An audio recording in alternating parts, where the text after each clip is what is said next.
When Rhaegar went to the Trident, he underestimated the fierce hatred that Robert had developed pointedly for him. The rebels refused to see him as anything but Aerys' son. He still thought the war was about Aerys killing Ned's father and brother and calling for Ned and Robert's heads. It was not as if Robert knew Lyanna after all. They weren't in love. She didn't even like him. He didn't see that in Robert's eyes. The reasons for the war had shifted to avenging Lyanna and the theft of his property. So when Robert found him, and he was faced with Robert's ferocity, he was thrown completely off balance. He didn't think that anyone could hit that hard when he fell to that blow to the chest. He thought of Lyanna and his child, now left completely without his protection from this animal and his father as he died. It would have been possible for Rhaegar's army to have won this battle if they didn't lose their leader, if Robert hadn't been there, if Ned led this charge. It may have gone a different way. Not that Ned was unequal to Robert as a commander. He would have been a far better diplomat, however. He knew his sister's heart. While he and Robert fought side by side, Ned saw his friend clearly for the first time. He had stopped speaking about the cause of this war as the death of Ned's family and Aerys' threat to him and Robert. He began ranting about some sort of grand, romantic, valiant quest to revenge the honor of his lady Lyanna, who Ned knew in his heart of hearts by now never loved Robert anyway. You never knew Lyanna as I did, Robert. You saw her beauty, but not the iron underneath. There could be no more proof than her running away with the prince. Robert saw it as kidnapping and rape, and would no longer be swayed on this subject at all. Ned knew the truth from Benjen. The aftermath. Lyanna, upon hearing of Rhaegar's death, would now start to panic. She was very pregnant, and uncharacteristically, she had no control over her situation. Her body betrayed her. Her hopes were lost. She had a difficult birth. The midwife could barely keep them both alive.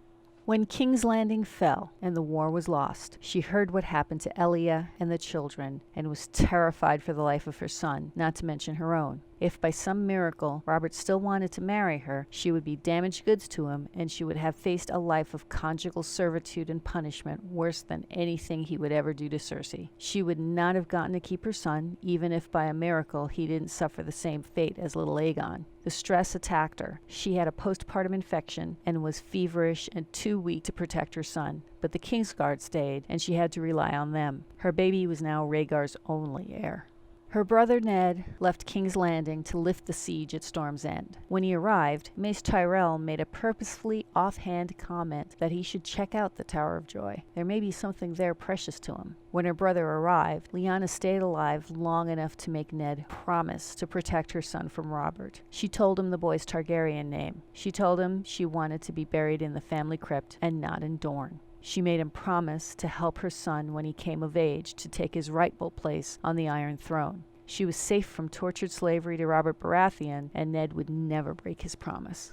I was with her when she died, Ned reminded the king. She wanted to come home, to rest beside Brandon and father. He could hear her still at times. Promise me, she had cried, in a room that smelled of blood and roses. Promise me, Ned. The fever had taken her strength, and her voice had been faint as a whisper. When he gave her his word, the fear had gone out of his sister's eyes. Ned remembered the way she had smiled then, how tightly her fingers had clutched his as she gave up her hold on life, the rose petals spilling from her palm, dead and black. After that, he remembered nothing. They had found him still holding her body, silent with grief. The little Crannogman, Howland Reed, had taken her hand from his. Ned could recall none of it. I bring her flowers when I can, he said. Lyanna was fond of flowers. Howland Reed, who spent a season on the Isle of Faces, may have had an interesting conversation with the ghost of Highheart, while Ned saw to his sister. He had been reunited with Ashara Dane, who fled Dragonstone with their newborn baby Mira under Ned's protection. After Lyanna died, Ned kept his promises, all but the last one. He took the baby with him. He took Lyanna's body as well. He was angry with Robert, but he still loved him as more than a brother and didn't want to fight a war against him. He was done with war, so he manufactured a loophole in his contract with Lyanna. He made the boy's decision for him on the way north. He would protect Lyanna's son by not letting him risk himself in a foolish struggle against the new king. He had at least 16 years before he had to honor that promise anyway. Anything could happen. He renamed the boy after his foster father, Jon Arryn, and decided to claim him as his bastard and to never reveal the truth. His firstborn son he named after Robert. He keeps silent for the next 14 years of Robert's reign.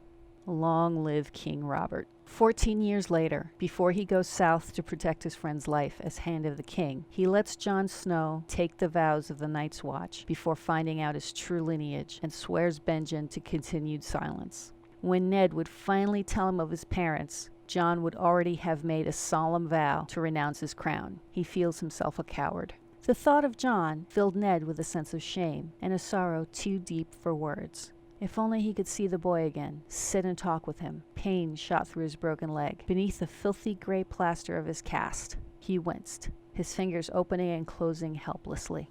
This is a possible track that deserves thought.